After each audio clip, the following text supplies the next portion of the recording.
He was working the night shift alone in Illinois, and the intercom called his name. Night shifts are supposed to be quiet, empty, forgettable. But sometimes, when the building is silent and the rest of the world is asleep, something else clocks in. Tonight's story is about a man who believed he was alone at work in rural Illinois, until a system that should never speak decided to say his name. Listen carefully, and decide if you would stay until morning. Ethan Mallory had worked night shifts for nearly 6 years, long enough to stop noticing the way buildings changed after midnight. During the day, the distribution center outside Joliet, Illinois felt ordinary and utilitarian, a maze of shelving, concrete floors, and fluorescent lights. At night, it became something else entirely. The absence of people altered the space. Sound carried too far. Shadows stretched where they should not. Still, Ethan considered it honest work. The pay was steady, the rules simple, and the solitude suited him.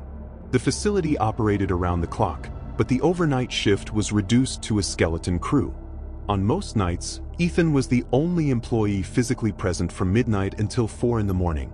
Management justified it as safe, pointing to locked doors, security cameras, and an aging but functional intercom system installed decades earlier. The system connected the front office, loading bays, maintenance corridors, and a handful of emergency call points scattered through the building. It existed for liability reasons, not conversation. Ethan's responsibilities were routine. He logged truck arrivals, performed safety checks, and walked scheduled patrols through each zone of the warehouse.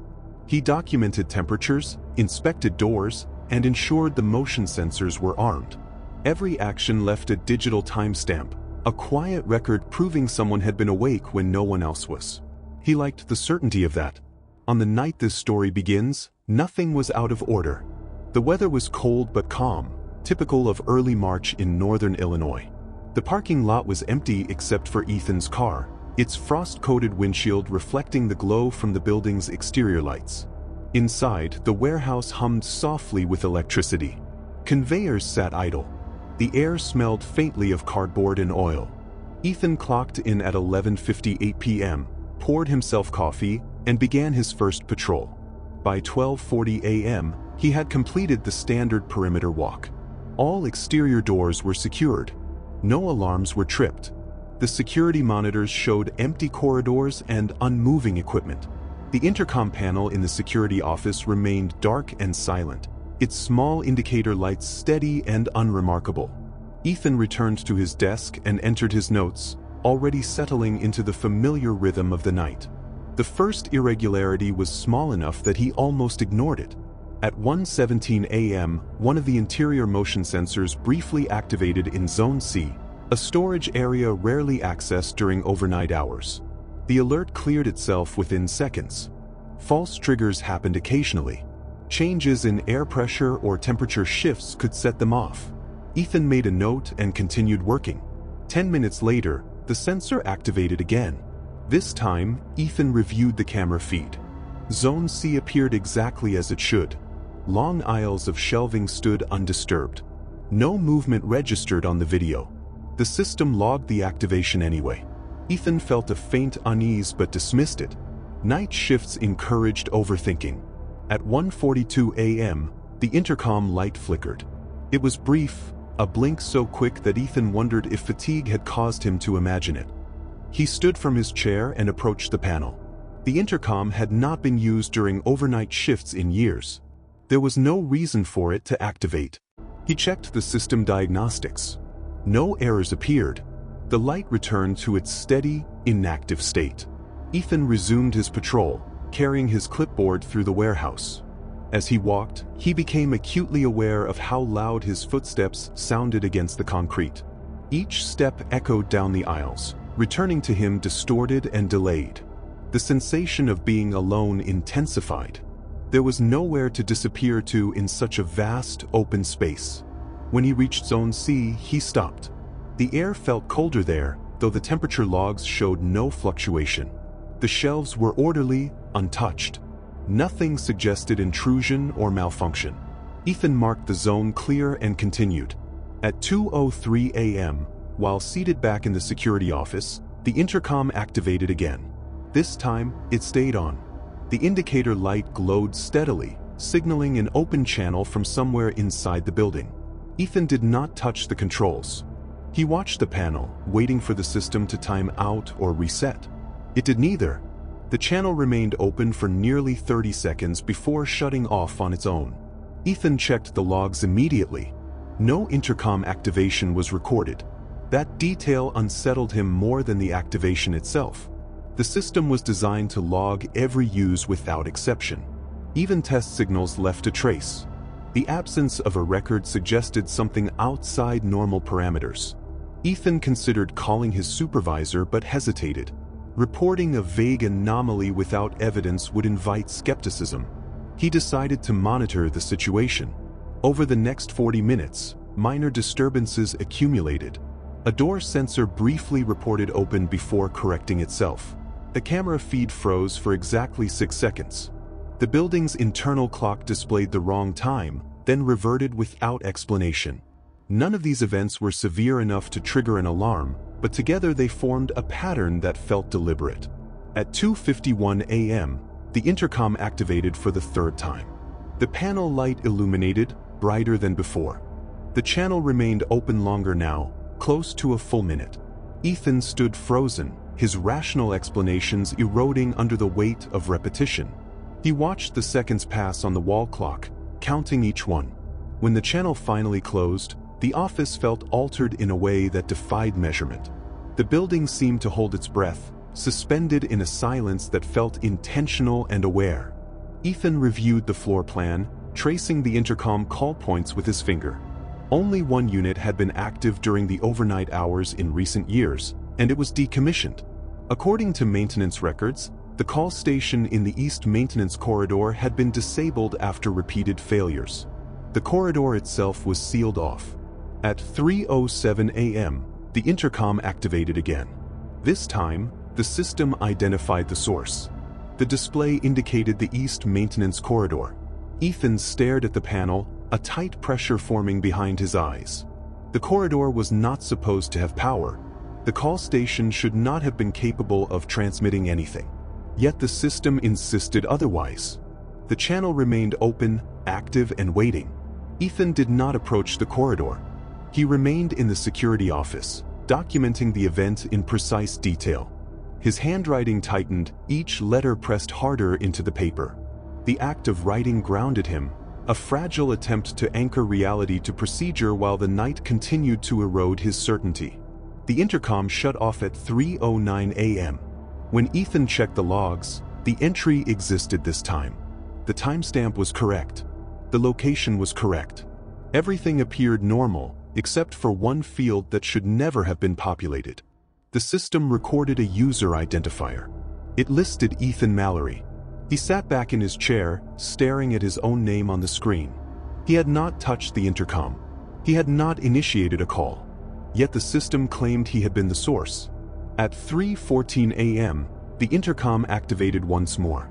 The panel light glowed steadily.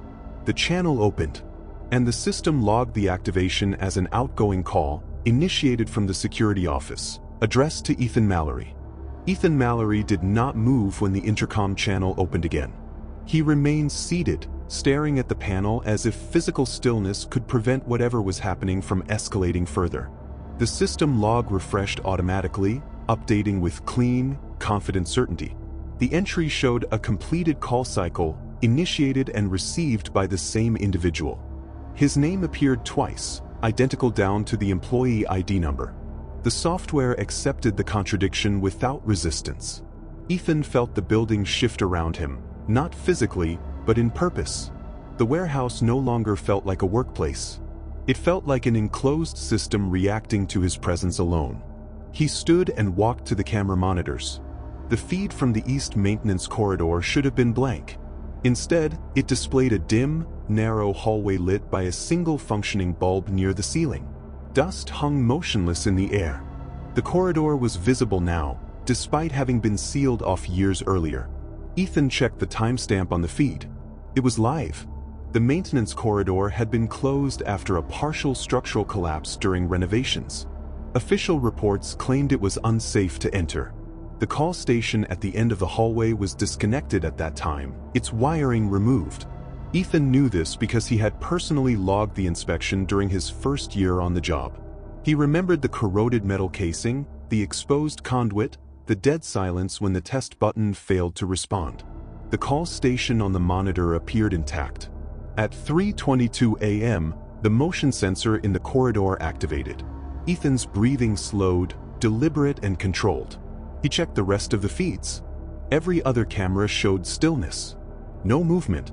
No anomalies. Only the corridor registered activity. The system highlighted the zone in pale yellow, marking it as active but non-threatening. The designation felt wrong. Nothing about the situation felt non-threatening. The intercom activated again. This time, the channel remained open without interruption. The indicator light pulsed faintly, as if struggling to maintain connection. Ethan noticed something else now, something he had missed before. The panel's audio level meter flickered in response to input. There was transmission occurring, measurable and ongoing. Ethan did not interact with the system. He documented the time, the duration, the sensor activity. His notes grew more detailed, more rigid. He described the exact color of the indicator light, the precise second the meter spiked, the way the corridor camera feed appeared slightly delayed compared to the others. He wrote as if someone else might one day read it and understand. At 3:31 a.m., the intercom channel closed on its own. The building did not return to normal. The corridor camera remained active. The hallway light flickered, dimming and brightening in a slow, irregular pattern. Ethan focused on the end of the corridor, where the call station was mounted. Its surface reflected the light unevenly, suggesting recent disturbance. The surrounding wall showed darker streaks, as if something had brushed against it repeatedly. Ethan checked the maintenance logs again. No recent work orders. No scheduled inspections. The corridor should not have been accessible. At 3:38 a.m., the intercom activated once more. The system identified the call source as the East Maintenance Corridor. The destination field populated with Ethan Mallory. The user identifier matched his credentials. The call duration began counting upward. Ethan felt a deep, instinctive certainty settle into him. This was not a malfunction attempting to replicate data. It was a process reenacting him. The system was not confused. It was consistent. He noticed a delay between the camera feed and the system logs. The video lagged behind by several seconds, as if the corridor existed slightly out of phase with the rest of the building. When the motion sensor triggered again, the visual confirmation followed late. The discrepancy widened with each event. At 3:44 a.m., Ethan's security console issued a warning. The building access system detected simultaneous presence in two restricted zones under the same credentials. One location was the security office. The other was the East Maintenance Corridor. Ethan stared at the alert until it cleared itself. His reflection stared back from the darkened monitor, pale and unfamiliar. He felt a growing detachment from his own body, as though the warehouse had begun to catalog him as data rather than flesh. The corridor camera feed sharpened. Something stood near the call station now. Not a person in any recognizable sense, but a shape occupying the vertical space where a person would stand. Its outline was indistinct, edges blurring into the darkness around it. The light above flickered more rapidly, reacting to the presence beneath it. The shape did not move forward. It did not retreat.